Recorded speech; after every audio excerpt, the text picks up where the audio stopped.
Good afternoon, everyone. Thank you again for joining us for today's live session. My name is Erica Davis. I am a proud CMP from Nonprofit Leadership Alliance, and I just want to take a second and thank everyone for joining, as well as I would like to thank the Association of CMPs for allowing this to be a possibility. One perk of our Association of CMPs is they support the membership and they host wonderful sessions like today's topic. So at any point, if there's a topic you would like to see on, just drop it in the chat. You can message myself, and then we would love to add that to a topic of discussion for 2025. For today's session, our presenter will be sure to answer your questions at the very end, and he is phenomenal. He is great.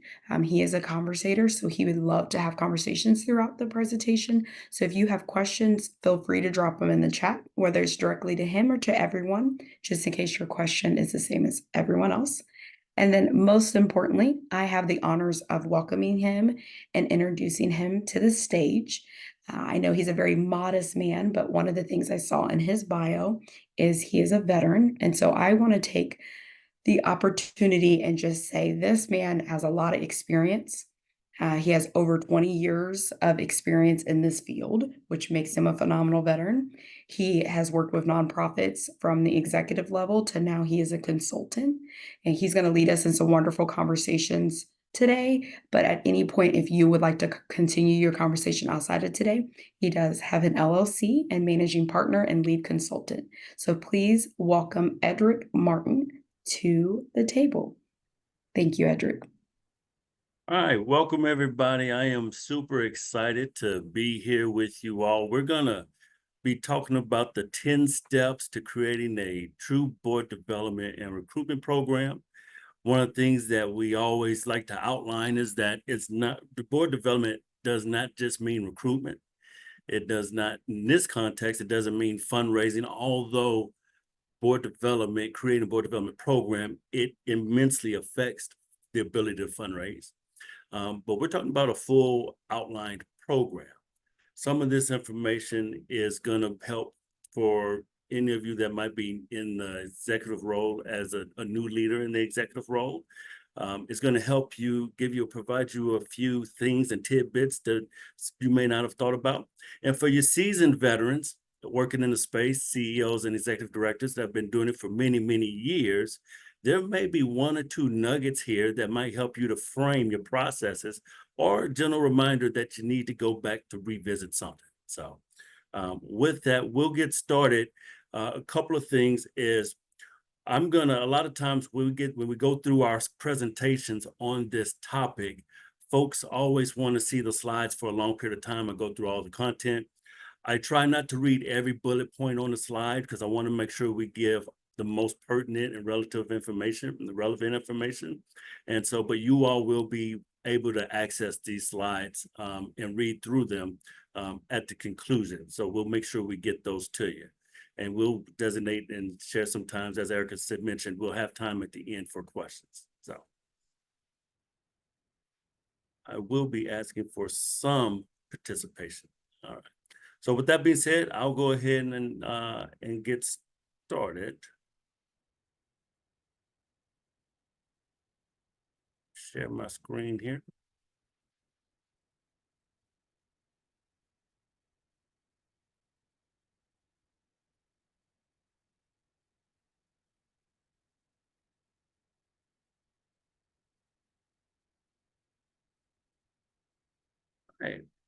All right, so give me a thumbs up if you can see the slide, the first title page, the 10 steps to creating a board development and recruitment program.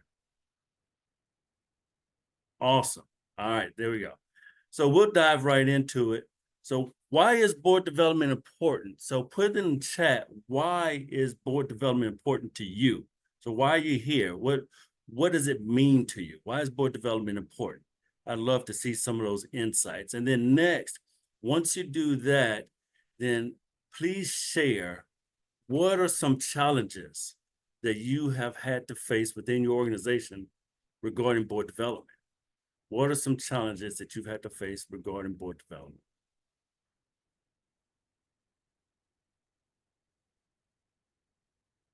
Let's see.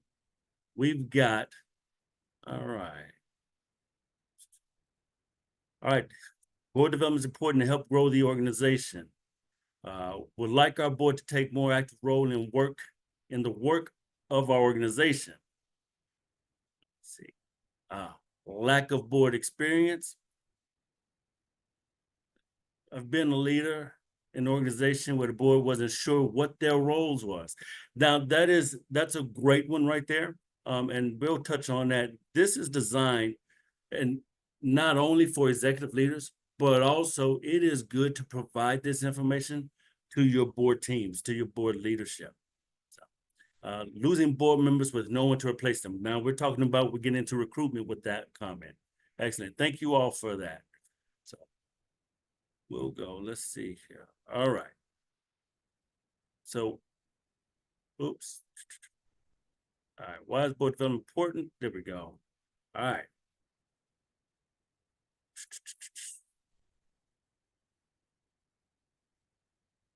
All right. So when we're talking about board development, we can't talk about board development without understanding the role of board members. Ideally, all of your board members will know and understand what that means, what's involved in that, how their role in it, in participating in your organization, how that fits. And so, these 10 duties were outlined by Ingram. I won't read them to you all, but obviously we know the board hires and fires the CEO, right? The chief executive officer or the executive director. They monitor the strength of the program. They ensure that the adequate resources exist in the organization. And a lot of ways they do that with engagement, right? Support and evaluate the CEO. So we want to make sure that you understand what the 10 steps are, providing that information when you have a board training for your board members. This is some good pieces of information to provide to them. Stick it in their binders at a board meeting. You don't even have to bring it up at your next board meeting. Stick it in there so they can maybe see that there's something new in there. And as you start the process to revamping your board development program or initiating your board development program, they kind of see what it is that we are asking our board members to do. And I say what we are asking our board members to do because the nonprofit space is in my heart, and it's what I've done all of our professional career, even as a consultant. So.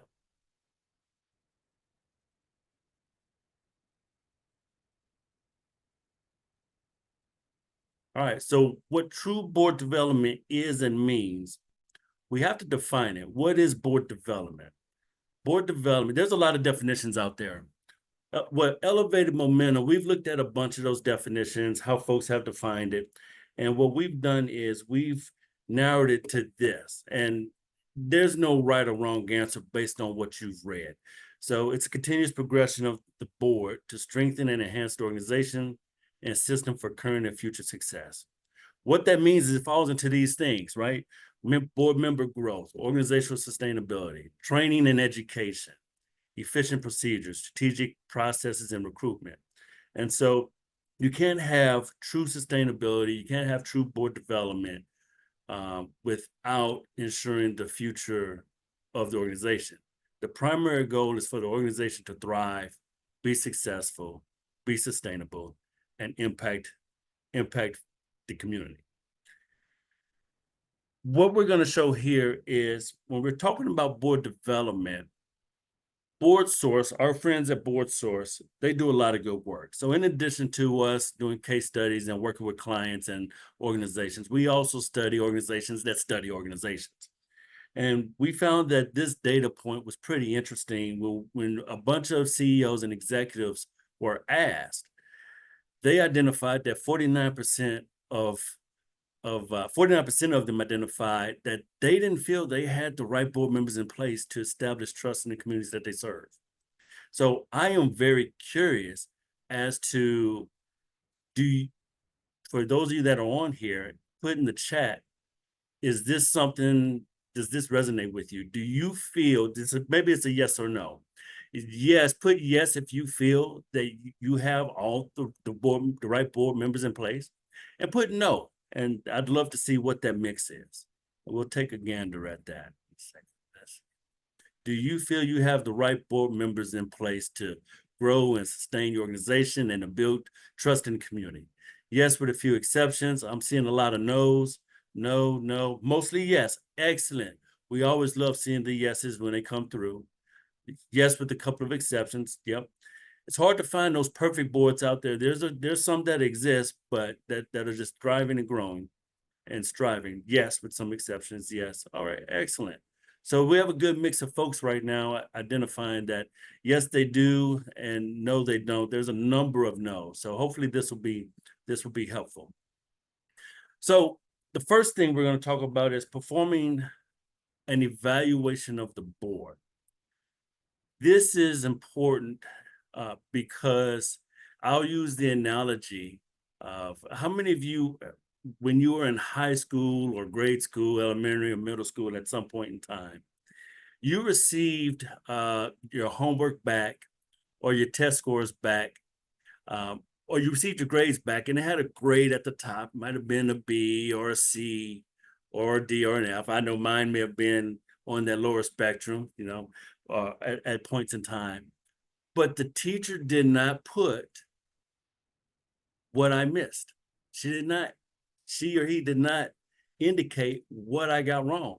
So I had no way of knowing what to work on, what to improve on. Performing an evaluation of the board is one of the key things that will help to do that. It identifies the gaps in engagement of board members. It gives them a formal grade, a rating that they can work from, that they can improve from. They know where the organization is, they know where they stand in it, and it qualifies the impact of them collectively and individually. What that means is when you do a performance evaluation correctly or comprehensively, you want to make sure, and those of you can do self-assessments, but make sure you do a comprehensive one. If you're not hiring a third-party organization, an entity to do it, make sure that it includes the self-evaluation component in addition to the collective overall piece, meaning that the questions that are guided and asked is asking them what has their part been in ensuring that the strategic plan is being met.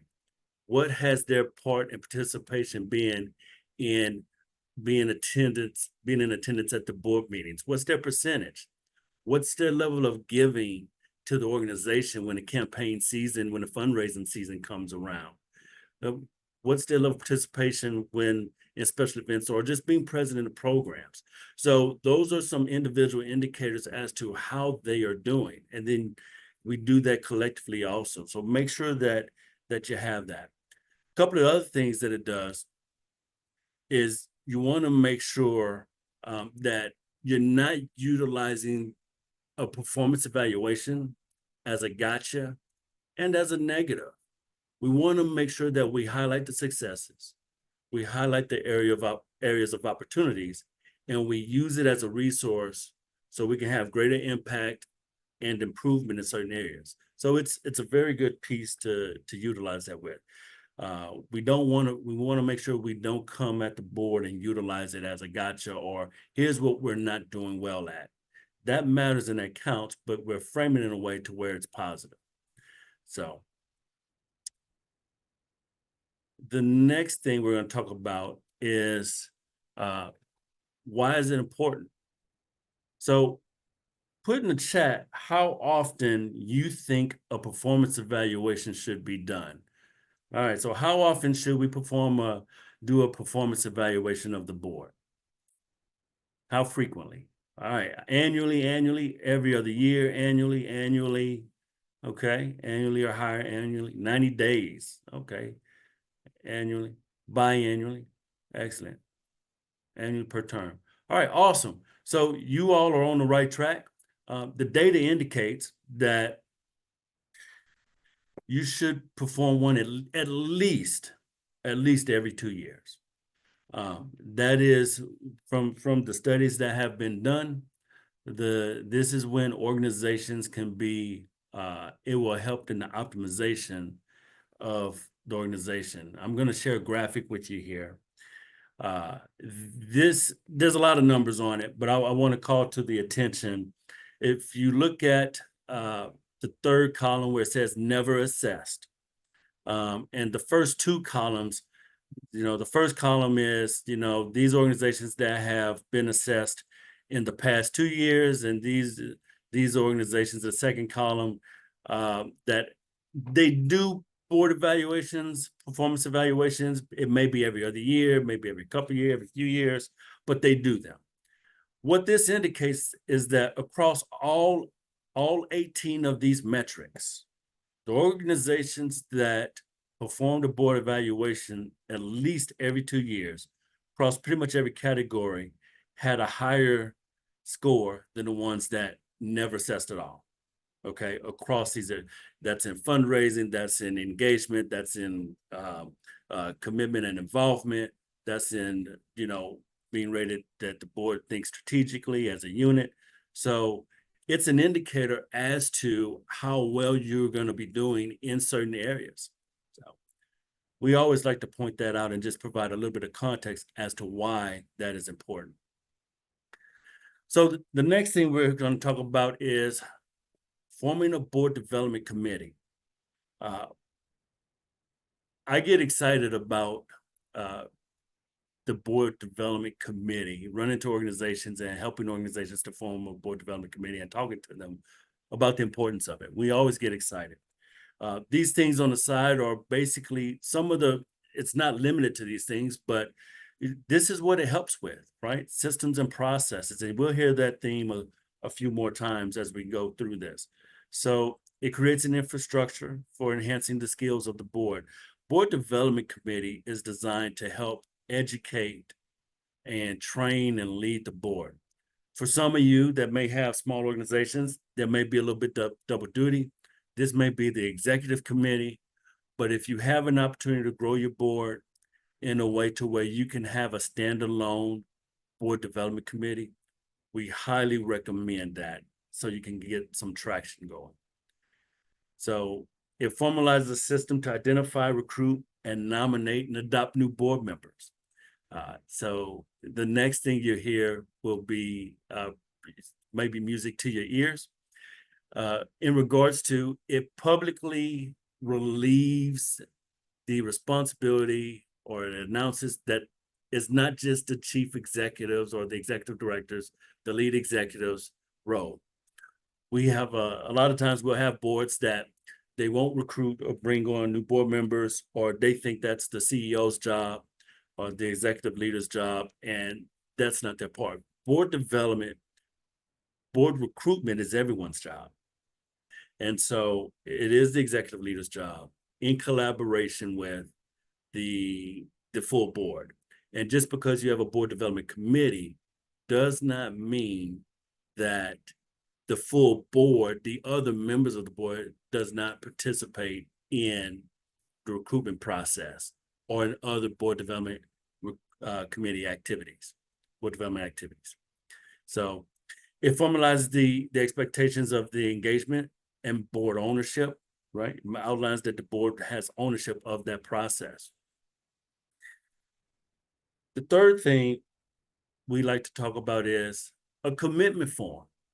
So developing a board member commitment form, putting it in paper, putting it on paper, writing it down, having them sign a document that outlines what their level of commitment is going to be and what they're willing to do. We've seen a lot of organizations that has never had an outline of a commitment form, a board outline commitment form. And so it doesn't have to be rocket science. It doesn't have to be complicated. So it is important to know that this is for new and existing members. We recommend that you do this at the minimum every 2 years, okay? At the minimum. Preferably, you have your board members do it every year, especially if you onboard board members each year. For organizations that you bring on board members, new board members each year, you do it for both. You do it for your new board members, your new prospects, and then you do it for your existing board members. The other piece that we've seen folks do that works well is doing it when their terms are up, if those terms are 2-year terms, right? When it's time to renew. So making sure that they, as the organization goes from year to year, how our organization was last year may be different than where our organization is this year and the needs of our organization. So we want to make sure that we are meeting the needs of our organization in real time as they stand. So what we're asking our board members to do, it is absolutely realistic that those things may change. And the other piece of it is that if the needs of the organization is changing and what we need from our board members is changing, we have to give them the opportunity to decide if they can be a part of it. A lot of times we'll have well-intentioned board members, but they can't meet the needs of the organization. But it's better to have someone that feels that we're setting up for success and being successful as part of the team. So with that, it reduces and minimizes misalignment of your current volunteers. So on this page, we're just going to highlight a few things that these are just some suggestions. There's a bunch more. These are suggestions of what you should include, right?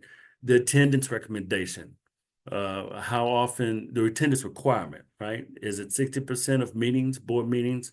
If you meet monthly, if you meet bi-monthly, what does that number look like? If you meet quarterly, we've seen some organizations where they have quarterly board meetings.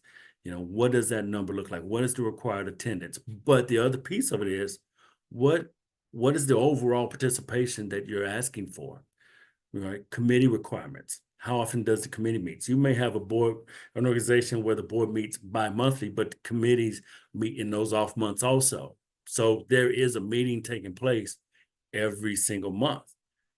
They need to know that. Your existing board members, if you're shifting and trying to have a robust program, a robust board, and get some good traction going, they need to know that this is where we're shifting to and need to be able to sign up for it. Financial commitment. This is one of those things where a lot of times as organizations, we don't often spell out. We just ask folks to give, or we say, hey, we're going to have a fundraising program during the first quarter of the year, without spelling out what the expectations is. Is it a give and get, or is it a give or get? What does that mean? What does that look like? Is there an expected dollar amount for me? I know a lot of you already know this, but it is good to put this into context to frame it. So this can be information that they have up front.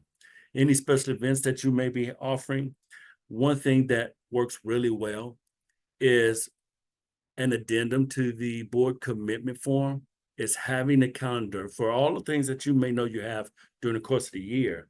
Having a calendar of events, one pager, all the dates of, here's what we do, here's our special events, here's when our meetings are, here's when our programs are, and make sure they have all that information instead of it coming up as we go along in our board members throughout the year, in our board meetings throughout the year. So, all right. So number 4, and I do want to preface this by saying, when we call these steps, a lot of this is in no particular order. Maybe there's a couple things that we'll say do first, right? So for instance, the performing a board evaluation program. Not all organizations are ready to do that or set up to do that. But we do like to highlight that one for older or organizations that have not done it in a long time. Some of these other things, you can take from this, you can take 2 or 3 of these things and go implement them tomorrow. So, but these are in no particular order, but just make sure you can get a full picture of it. All right, so number 4, delivering formal education processes. Now, we cannot understate why this is important. Education opportunities, putting together education opportunities is our responsibility to set up our board members for success. For any of you that have ever changed a role within your company, organization, or a job, it takes 1 full year to, even if you go from one job, the same title, from one organization to the same title in another organization, it takes 1 year to learn the culture, the dynamics, the routines of that organization. So this is why that's important. It's an ongoing process where we're educating our board members for what our organization is, who we are and how we do things, what their role should be, how they can be successful, what we're expecting of them, right? So scheduling ongoing trainings for specific subject matters. One of the most important things we can do is board orientations. And this is to make sure that when we're onboarding folks, this goes beyond what we've talked to them about in the recruitment process. It's a little bit of a deeper dive. Retreats, every organization, we recommend that every organization does a board retreat at least once a year, or once a year rather. This could look like a bunch of different things. And the reasons you do them, strategy, discussing strategy, problem solving, direction of the organization. So, and when we talk about direction of the organization, this could be strategic planning. And strategic planning, we all know, is a longer process, but we can have a short-term strategy for the current year or next year without it being a robust strategic plan that the board is heavily involved with, heavily engaged with, taking lead on and ownership of in efforts to support the executive leader and the staff teams. Special projects and problem solving. One of the things that we highlight is, or an example that I like to utilize is that, in a former role in Louisiana, the legislature, as a nonprofit organization, for membership serving organizations, they put in that they started taxing our participants and our members. And so we had to have a retreat, get folks at the table. Who needs to be at the retreat? What elected officials? What board members? Get our board members to the retreat. Talk about who are the elected officials that we need to talk to get them involved, to make sure that this temporary law and bill stayed temporary and that they would actually expire. What corporate entities did we need? What community members did we need to help make sure that we galvanized folks for the benefit of not only our organization, but for the members and people that we were serving, the participants that we were serving. So doing that at board meetings and board retreat was very instrumental in making sure that we were able to problem solve. So we always like to use that example because that's a real case. This one is one that every time I'm with a group of folks, every time we're with a group of folks and working with organizations, we learn something new about how they do their board classes. And we talk about instituting board classes. We're not talking about, hey, hosting a class, an in-person class where you learn something. We're talking about putting folks in terms. Okay. So, putting folks in terms, obviously, I've seen a lot of organizations that don't do this, or they have terms, but they're not abiding by them. They're not practicing their terms. And so they're having trouble offboarding board members. They're having trouble getting traction because there's some folks that want to stay on the board that may not necessarily be the right fit anymore. So, but it also, what it does is it serves, when you're recruiting board members, it gives them a window and an idea of what their service will be and look like. How long am I signing up for, right? When you are properly following the terms and putting folks into classes, getting them to renew, it might be folks can do 2 3-year terms, or 2 3-year terms, or 3 2-year terms, whatever that number is, whatever that looks like. It provides a window to gracefully sunset folks. And sometimes it avoids a tough conversation. And a lot of times in a nonprofit space, we don't always, as executive leaders, we don't always have that board president that takes the reins to offboard some board members or ask folks to leave when we need them to. And so they put the onus on us as executive leaders. But this helps to gracefully sunset those folks that it may be their time. Time is up. Another case for it is making room for new board members, obviously, and facilitates a process of succession planning, officer succession planning. One key note here is, when folks are signing up, when you have your board members, having a rotation of succession planning is vital. One tidbit that I'd like to offer is when you're doing succession planning, make sure that you consider, it may not always be possible, but when you're succession planning, who's going to take over the chair's role, the board president's role when John leaves or when Amy leaves. Try to plan for leadership in a crisis. Now, obviously, it's a board decision who they nominate and who they vote to take that role.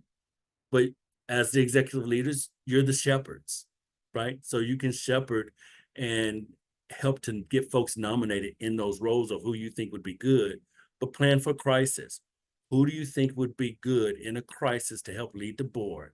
And so that's something that we don't always think about. All right. 6, we want to talk about setting the recruitment processes. Okay.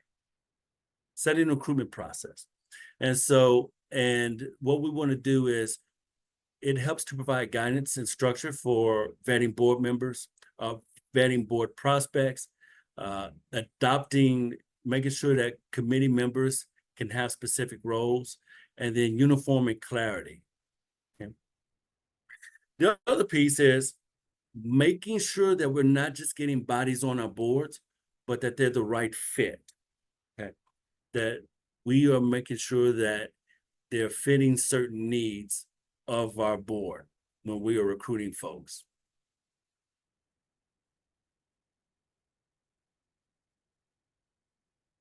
All right, number 7, we're talking about creating officer succession planning. So in number 5, we talked about board classes and how it helps to do succession planning for your officers. You want to make sure that as its own step, you annually with your executive committee, your leadership team, your board president, board chair, you are doing some succession planning. You are looking forward into the future as to what next year will look like, or maybe the next 2 years, what they will look like. And giving opportunities for board members to have growth in their roles. So this is also important because it helps with timelines of your initiatives, such as strategic planning. If our chairperson, Amy, is leaving, life happens and we're getting ready to do a strategic plan in 6 months, or let's say rather in 3 months, but opportunity in life has to move away, can no longer serve. Well, doing a strategic plan in the next couple of months while there's an absence of leadership may not be the best time to do it. So making sure you have someone that can step right in, fulfill that role in a way that is not just a stopgap, but has some long-term, some longevity to it, and impact, can be vital in making sure that we're able to carry out those initiatives. We're able to carry out the fundraising initiatives and campaigns that we're programmed to do, that we have on tap. And then volunteer sustainability, obvious, is an obvious one, right? Making sure volunteers feel valued and that there's an opportunity for them to serve in various capacities. Here we talk about hosting a formal recruitment meeting. More and more organizations are hosting formal recruitment meetings. Here we've kind of outlined the process of what that looks like. But one thing that I like to call out is you'll see that we have something in bold there called staff speak. One of the most important things that it does, there's probably 3 things I want to give you here, is that it minimizes staff speak. Staff speak might be, well, how many board meetings do I have to attend? Oh, well, sometimes it's that we love 100% participation, right? But in reality, that's not life. Doesn't always happen. So what is that number? letting them hear from other volunteers in an open setting of what their commitment level is, what their requirements are, what's their time, how much time do they put into it, why they serve. It takes away some of that staff speak, minimize it, and lets them hear from their potential peers and colleagues. It gives those board members an opportunity to provide that greater insight. So we've kind of at the bottom here, we've put together a few phases of it. Obviously, there's some interest, someone reaches out. But the key here is to make sure that you get folks to a formal meeting. You send them information beforehand, you get them to a formal informational recruitment meeting, have your board volunteers at that meeting, have them do some form version of a presentation, uh, have the commitment forms there for them to take with them. They may leave them there, but even if they sign a commitment form, it does not mean they're on the board. You should have a follow-up meeting to make sure that they're the right fit. And it's an interview for them as much as they're interviewing us. We've seen this work very well in different ways at different points of times for organizations. A roster audit, performing the board roster audit. This is not the same as doing a performance evaluation, auditing the board. You're basically auditing the roster for who do we have, who do we need, highlighting the areas of needed positions on the board. Do we have too many of one thing? What's our strategic plan calling for? How have our needs changed over the last year or a couple of years? Helps the committee and staff develop a strategy for specific prospects. So you may determine that you need X number of a certain thing, folks with expertise. How many community members do you need? How many technical experts do you need? Whether it's accounting, whether it's attorneys, whether it's depending on what the subject matter is, what does that look like? Here, 10, this one is very important. I am pretty sure if I asked the question, how many of you have experienced having a board member on the board too long and having challenges in offboarding them, most of you at some point would raise your hand that this is a real thing. Offboarding and removing poor fits is very, very important. And this graphic here, we have John. I'm sorry, this is not John. We have this gentleman here that I'm highlighting, removing John from the board. And this lady here putting Lisa on the board.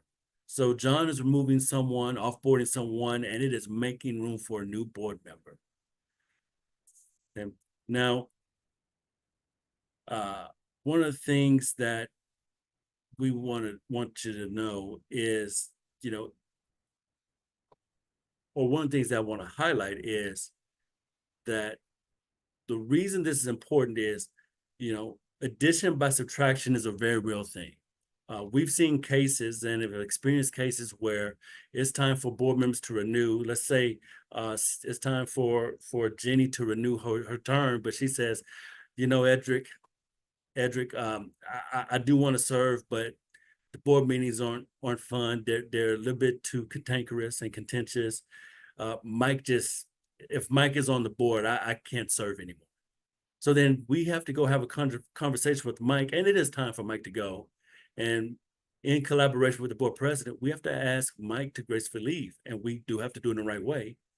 But in doing that, so we get Mike to leave, and now we have to go back to Jenny and say, hey, Jenny, we got Mike to leave.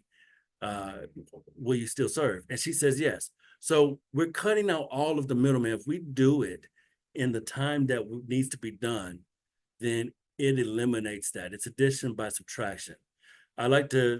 We like to borrow Jeremy Foley, for those of you who are familiar with the former athletic director of the Florida Gators, when he fired one of his coaches. One of the things in mid-season, what he said was what must be done, what will be done eventually must be done immediately. And so we kind of take that approach with when we have poor fits and unengaged board members, making sure we do it so we can have addition by subtraction, and we don't have we don't have to re-recruit our existing board members, especially the good ones. So The other thing is we can't be afraid to do it. It does not mean that we will, if they give a gift, it does not mean that they can't be involved and that they cannot be part of the organization. So when we off-board board members, we do it gracefully, we do it with dignity, we do it with respect, we do it in collaboration with the board president. If it's the board president that we need to roll off, that's a very much longer conversation and challenge, which we recognize. But ideally, it's not the board president or the board chair or leadership, and we're having them lead that conversation in collaboration with us and making room for others. All right, so here's the outline for the 10 steps that we talked about. We've got them numbered, but like I said, in no particular order are these. So some may resonate more with you than others. There may be one thing you can start the process on doing tomorrow, or maybe 2 or 3 things. So, but to do all 10, it takes time. It is a process to do it intentionally and programmatically. Board development is a program. It's not an activity. It is a intentional program that we do. And so just want to make sure that you all are putting it, we're framing it and putting it in the right lens. You'll have this. This is how we assess. We'll provide this assessment to you to evaluate where your board is, right? How do you stand in the area of board development? Okay, you'll get this QR code. You can fill this out. You'll get that sheet. You can fill that sheet out also. This is just a sheet, and it gives you, you can put what your scores are in it. And then this is where what the indicators are of what those scores are. A couple things to highlight is the first one, 1 through 10. A lot of times these are younger and newer organizations that need some traction. If they are longtime older organizations, then they've got a lot of work to do, and they are in threat of not being viable. What we normally see is between this 18 and 30 range is where we see the most organizations are, where most organizations are. Your 31s to 40s, your 36 to 40s, those are the unicorns. They exist. They are out there, but we don't see a ton of them. So you all will be able to have this and see and kind of gauge where your organization is. It's a fun exercise, something you can share with your organization. So I'm Edric Martin. This is our with Elevated Momentum. If you have any questions, this is the email and the phone number. I will also put in the chat, and at this time, I will stop sharing and entertain questions from the chat. Oh, thank you, Edric. So first, before you answer some of those questions, I want you to know I saw in the chat someone said they felt triggered. I think we've all had some board members not be 100%, and then we've all had board members where they're amazing. So some of the questions in the chat I noticed were around, do you evaluate individuals or do you evaluate the whole group annually? I think that's just something to hit on. And also, some individuals asked, like, are some educational courses out there? So if you could just share on those, help them give some resources back to their team. And then as I say that, I can see some other questions in the chat. So if there are some that stand out to you, I just know I saw those two as reoccurring. Yeah, absolutely. I'll open up the chats. So in talking about the board evaluation, doing it individually or collectively, yes, you do both. We would say we recommend not doing one without the other. It's like with anything, bad data in, junk in, you'll get junk out.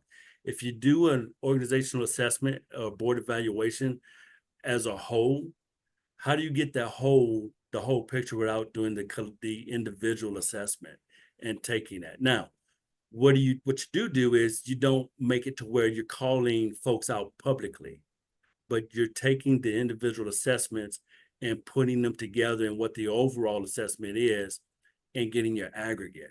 And so there are a lot of tools and resources out there. A lot of organizations and companies can help you with it. There's some self-assessments out there. Board Source has some that you all can utilize. I don't work for Board Source or with them directly, but they, as a disclaimer, so just to make sure everyone understands, I'm not trying to plug anyone, but they do a good job. There's some other organizations that do a good job with performance evaluations. We do performance evaluations as well and have some tools, but making sure you're not doing one without the other. You're not doing a comprehensive, a collective board performance evaluation without an individual assessment being part of that. Amazing. And then Eddie asked this question twice. So I really want to make sure we give him some time. What Okay. processes would you recommend for nonprofits with no staff working with boards? Processes with no staff and working with boards. Mhm. I'm going to ask her to, can she clarify what she means specifically? What processes with no staff and work with boards? Yeah, I use they, he pronouns, not she, her pronouns. But I work with a bunch of nonprofits where the board runs the nonprofit. There is no staff. Yeah. And so some of these processes, like evaluating the board, wouldn't work as well. And so I'm just curious if you have any recommendations on how to do the board development and recruitment process in those situations. Yeah, so there are a few things. So without doing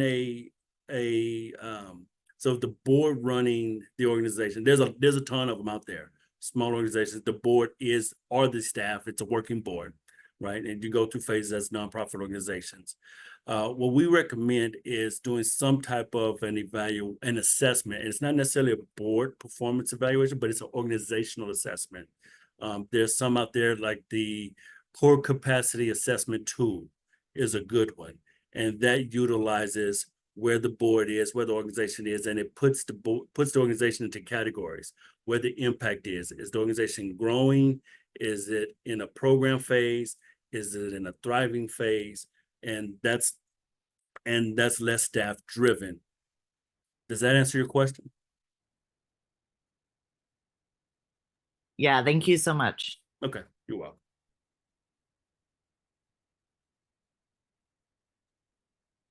And then Luke asked questions around how much details can you provide publicly on the organization website about how you're choosing your board and the process, etc. Do you put all the docs up there, high level overview? What are some good examples of how to communicate your recruiting for board members?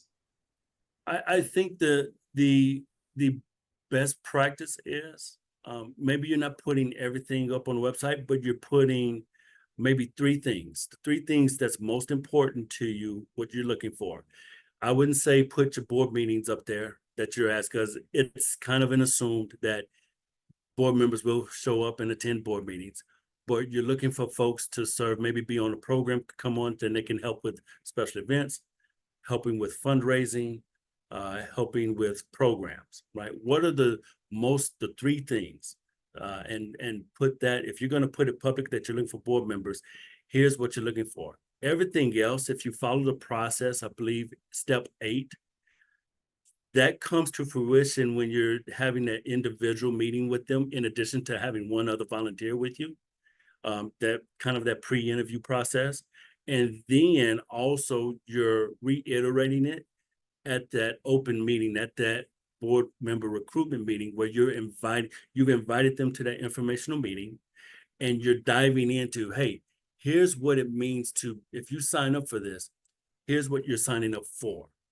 So if you have identified some potentially good folks that want to come, then you want to get them to that meeting and then dive into it and make sure they get all the information. You get them there, and then they get all the information there, so everyone's on the same page.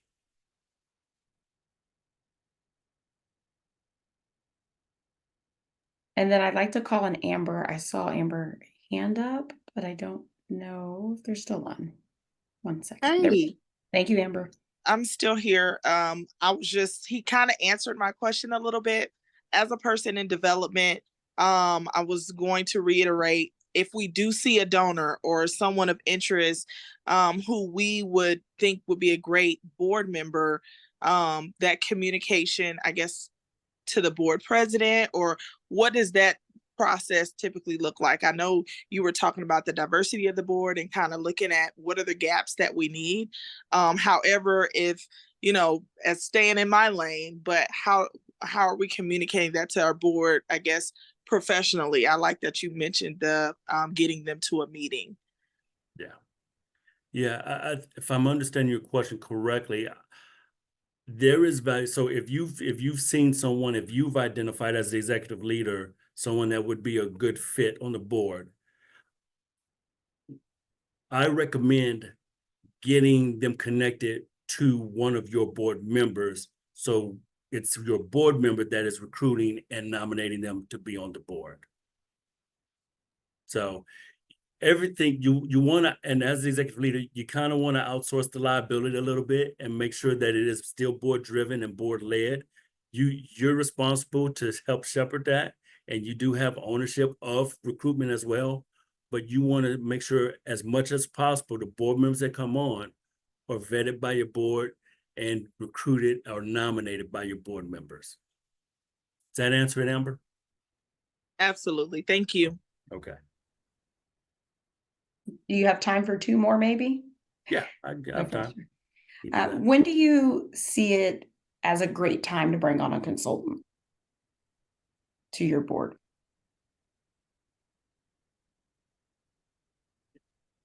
When is it a great time to bring on a consultant to your board?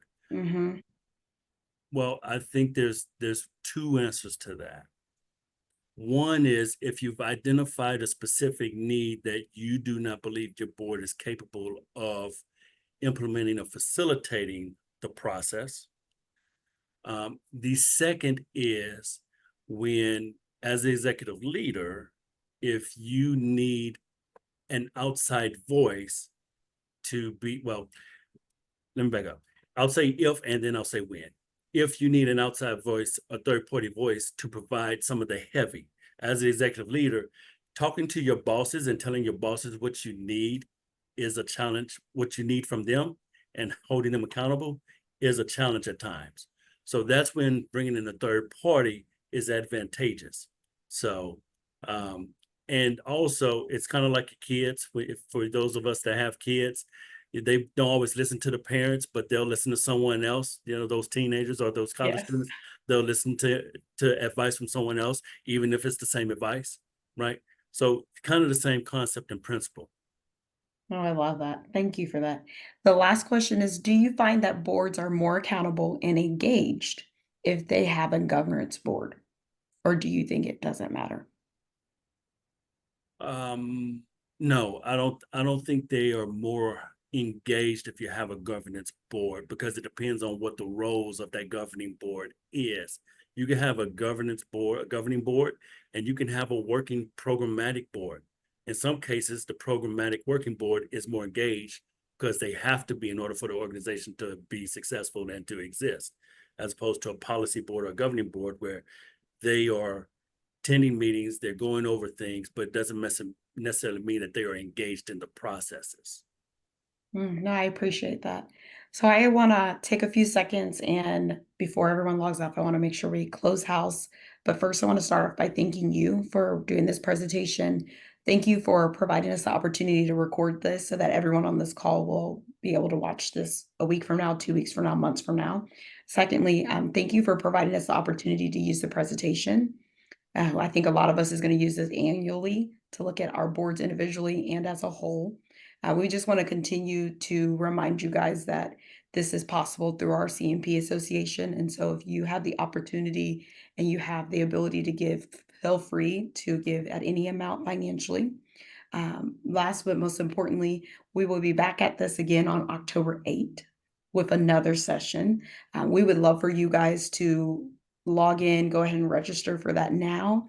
The more the merrier, share it with your friends, your colleagues, etc. And please continue to let us know how we can help you. If you have any questions, reach out to any of us from the Alliance. And if you have any questions for Mr. Martin as well, he has shared his email address, he has shared his phone number, he has shared various ways to reach out to him. And so know that he is an open book and he's a wonderful person to have a conversation with. Thank you guys for joining today.